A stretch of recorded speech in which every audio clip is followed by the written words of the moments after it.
हिंदी साहित्य के इतिहास की श्रृंखला को हम आगे बढ़ाते हुए, जैसा कि मैंने पहले ही कहा कि हम हिंदी साहित्य का दूसरा इतिहास, जो बच्चन सिंह की सबसे प्रसिद्ध किताब है, उसी को पढ़ रहे हैं। शायद आपके पास होगी भी नहीं होगी, नहीं है तो इसको आप बाज़ार से खरीद सकते हैं। मैं किताब का संदर्भ आपको इसलिए दिखा रहा हूँ कि ताकि आप बहुत सारा कंटेंट आप चाहें तो इसमें से पढ़ भी सकते हैं। ज़रूरी नहीं कि मैं हर चीज़ को डिफाइन करता चलूँ। अब हम छायावाद या स्वच्छंदतावाद की बात कर रहे हैं। इस आधुनिक काल को महावीर प्रसाद द्विवेदी के बाद के समय को हिंदी साहित्य में छायावाद काल के नाम से अभिहित किया गया। लेकिन आप जानते हैं कि 90 के दशक के बाद जो नया डिस्कोर्स आया है, जिसको हम सबाल्टर्न डिस्कोर्स के नाम से जानते हैं। सबाल्टर्न का मतलब होता है हाशिए का समाज।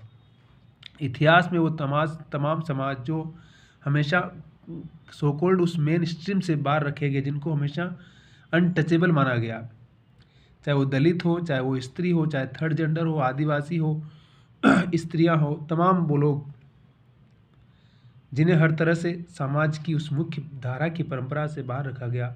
सबाल्टर्न डिस्कोर्स उस धारा के साथ आता है और उस मुख्य धारा के उस नैरेटिव को खारिज करता है, कहता है कि ऐसा कुछ भी नहीं है। वो तो गल्प को भी इतिहास मानता है, इतिहास को भी गल्प मानता है। तो इस प्रकार के बहुत सारे डिबेट है। अब डिबेट की बात अलग है, हम यहाँ आपको समझाने के लिए छायावाद की बात करेंगे कि छायावाद किस प्रकार से, छायावाद के बारे में जो एक मोटा मोटी धारणा बनती कि कहता है कि वो उस छाया, किसी ईश्वर की छाया से या प्रेम की छाया से प्रभावित है, इसलिए उसको छायावाद काल कि हर कवि उस किसी न किसी आध्यात्मिक शक्ति की तरफ से अपने आप को संचालित महसूस करता है या वहाँ से ऊर्जा लेता हुआ नजर आता है, इसलिए उसको छायावाद काल के नाम से अभिनीत किया गया। इसमें शुक्ल जी का अलग मत है, फिर नंदुलारे वाजपेयी का अलग मत है, हरिहर प्रसाद द्विवेदी का अलग मत है, और बाद में नामवर जी ने 1954 में पूरी छायावाद के नाम से किताब ही लिखी है, जिसको आप पढ़ेंगे। बड़ी सरल भाषा और बड़ी अच्छी किताब है वो हिंदी साहित्य के हर विद्यार्थी को ज़रूर पढ़नी चाहिए, और ख़ास तौर से जो कविता को समझना चाहता है, आधुनिक कविता की जो एक समझ विकसित करना चाहता है, उसको नामवर सिंह की किताब छायावाद नाम से ही किताब है वो, बड़ी 150 पेज की किताब है, बड़ी अच्छी किताब है वो, और उसका प्रिंट भी बड़ा ज़्यादा पैसे भी नहीं है, 50-60 रुपये की होगी, कहीं भी मिल जाती है वो, है ना। तो छायावाद के बारे में कुछ अब इसके अंदर देखिए, कब काल शुरू हुआ नहीं हुआ वो आप अपना पढ़ते रहेगा, उसके बारे में ज़्यादा बातचीत नहीं करूँगा यहाँ पर। मुकुटधर पांडे के हिंदी में छायावाद लेख से कुछ मानते हैं, फिर कोई शारदा नाम की पत्रिका थी, उसमें कुछ छपा था, उसके नाम से मानते हैं, और इसको लेकर बहुत सारे वाद चल रहे थे उस समय।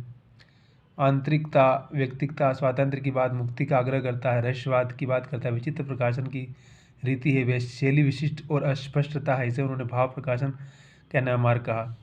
आचार्य रामचंद्र शुक्ल इसे रहस्यवाद और प्रतिबिंबीवाद कहते हैं। मैंने कहा ना, आचार्य रामचंद्र शुक्ल जो हिंदी साहित्य के बड़े आलोचक है, उसको कहते हैं कि रहस्यवाद है। इसमें महादेवी के यहाँ भी कुछ समझ में नहीं आता है, निराला के यहाँ भी समझ में नहीं आता है, प्रसाद के यहाँ भी समझ में नहीं आता, और पंत के यहाँ भी समझ में नहीं आता। आपको मालूम है हिंदी साहित्य के चारों छायावाद युग के जो बड़े चारों रचनाकार हैं, वो सूर्यकांत त्रिपाठी निराला जी हैं, महादेवी वर्मा जी हैं, जयशंकर प्रसाद है, और सुमित्रा नंदन पंत है। ये चारों ही बड़े कवि हैं। इस काल को आधार के रूप में डिफाइन किया गया। उस काल में ऐसा नहीं कि और कवि नहीं थे, लेकिन एक काल विभाजन और एक स्पष्टता की दृष्टि से जिन रचनाकारों के अंदर वो भाव दिखाई देता है, उसके आधार पर शुक्ल जी ने और बाकी आलोचकों ने इसको, इन चारों ही रचनाकारों को उस काल के महत्वपूर्ण या आधार स्तंभ के रूप में रेखांकित किया।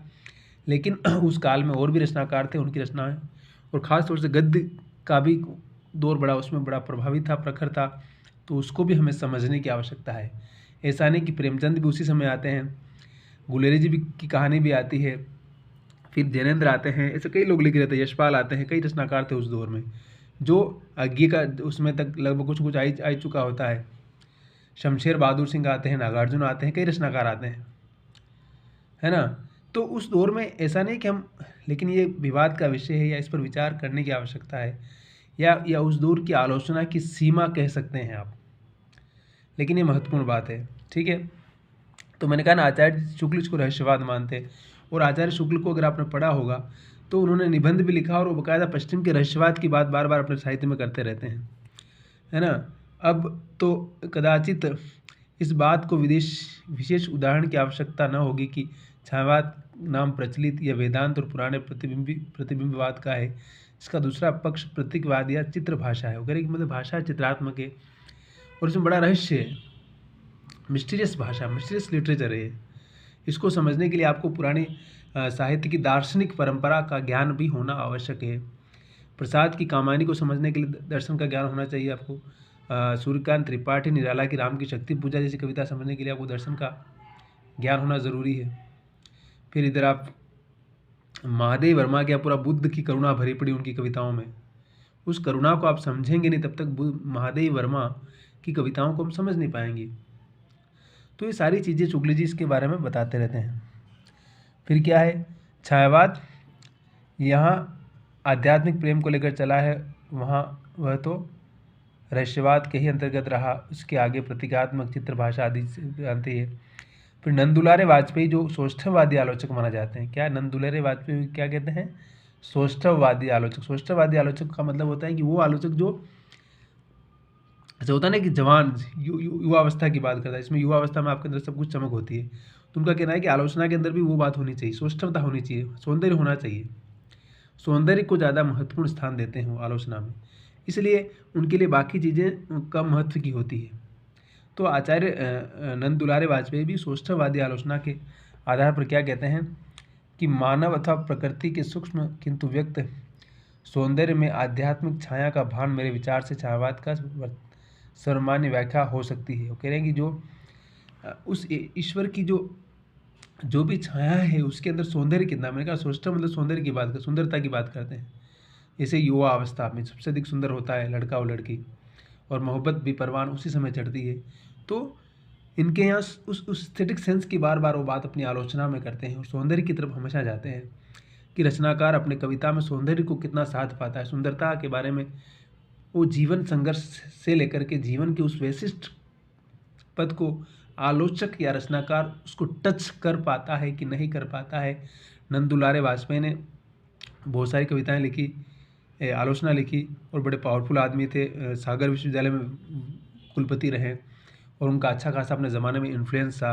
आपको अगर याद होगा तो नामवर सिंह जी को नौकरी भी उन्होंने वहाँ से नहीं लगने दिया और ये बहुत लंबा विवाद चला। बाद में नामवर सिंह जी चले गए, फिर वहाँ से सागर में पढ़ाते थे तो सागर से उनको वहाँ से निकलवा दिया। फिर BHU में भी नौकरी नहीं लगने दिया। फिर बाद में जोधपुर जाते हैं, कुछ साल जोधपुर नौकरी की नामवर सिंह ने। फिर बाद में जवाहरलाल नेहरू विश्वविद्यालय का नाम सुना होगा, JNU जिसको छोटे में बोलते हैं JNU।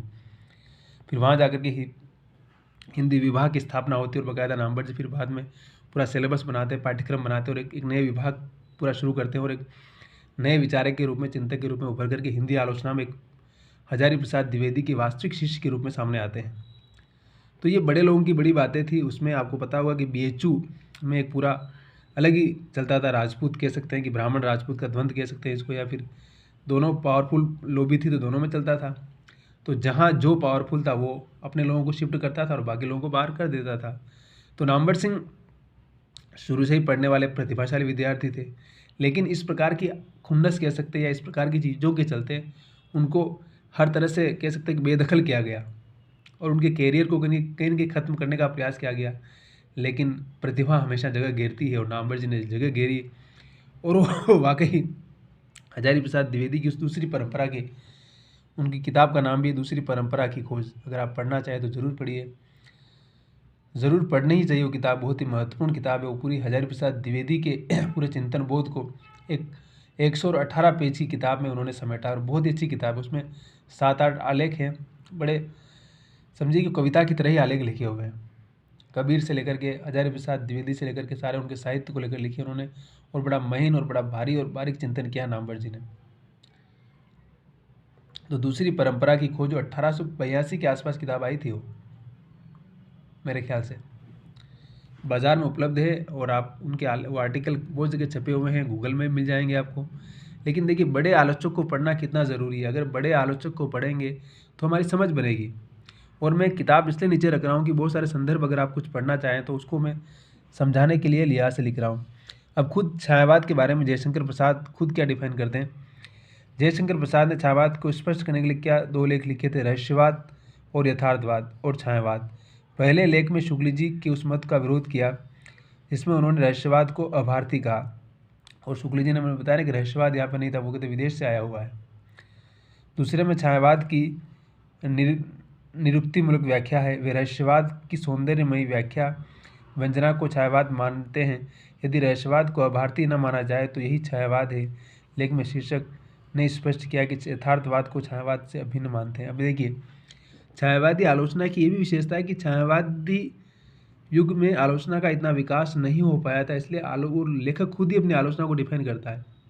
यानी कि छायावाद का जो तमाम जो भी 3-4 लेखक हैं, उन्होंने खुद अपनी ही रचनाओं को डिफाइन करने की कोशिश की बार बार, क्योंकि उस समय तक आलोचना का डेवलपमेंट इतना नहीं हो पाया था कि उसको कुछ समझा सके या डिफाइन कर सके। इसलिए जयशंकर प्रसाद ने खुद किया है, निराला ने किया है, महादेवी ने किया है, पंत तो कि रोमांटिक दुनिया के रचनाकार है, तो उनकी कविताएं एक अलग ही कल्पना लोक में लेके जाती है आपको। लेकिन उनको भी पढ़ा जाना चाहिए, ऐसा नहीं कि नहीं पढ़ा जाना चाहिए। तो कहने का मतलब ये कि छायावाद की जो कविता है वो एक प्रस्थान, क्योंकि देखिए उस समय आप समझिए, उस समय भी देखिए किस प्रकार से भारतीय आज़ादी का आंदोलन भी चल रहा था, उसका भी इन्फ्लुएंस है।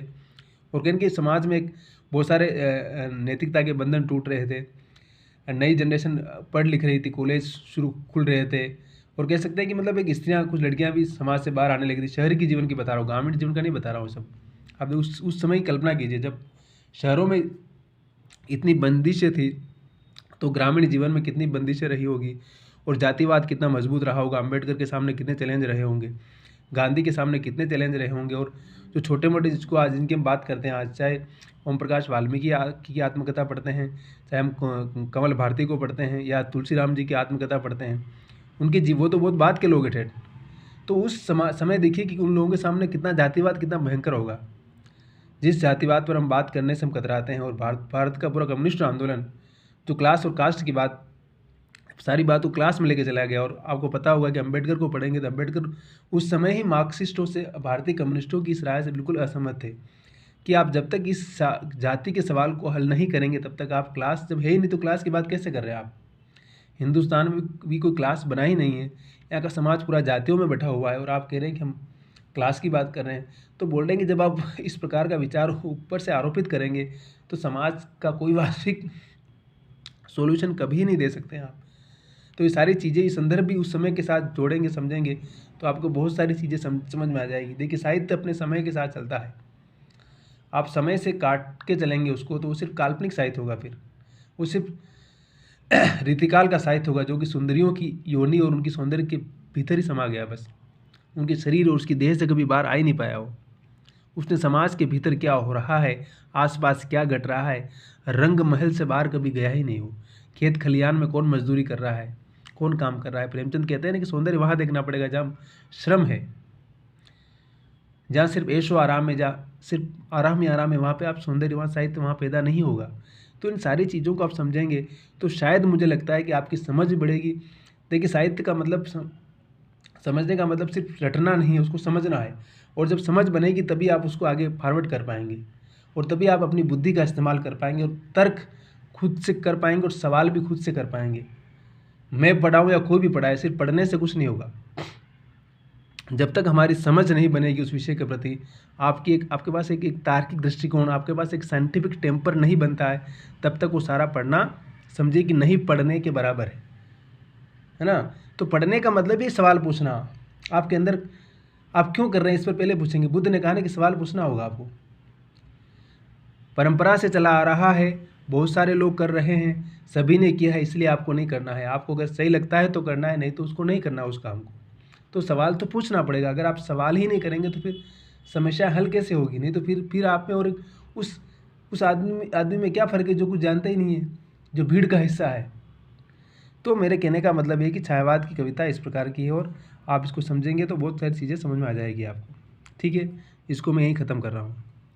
हंसते रहिए, मुस्कुराते रहिए, खुश रहिए, और हमारे चैनल पर आइए, इसको सब्सक्राइब कीजिए, प्लीज़ लाइक कीजिए, कमेंट कीजिए, और अपने सुझाव दीजिए, अपनी राय दीजिए। हम और भी अच्छी अच्छी चीज़ें लेके आएंगे और इसको और भी इम्प्रूवमेंट करेंगे। प्लीज़ सब्सक्राइब कीजिए, शेयर कीजिए, और अपना मत रखिए, और कमेंट ज़रूर कीजिएगा, और लाल बटन को दबा करके सब्सक्राइब कीजिएगा।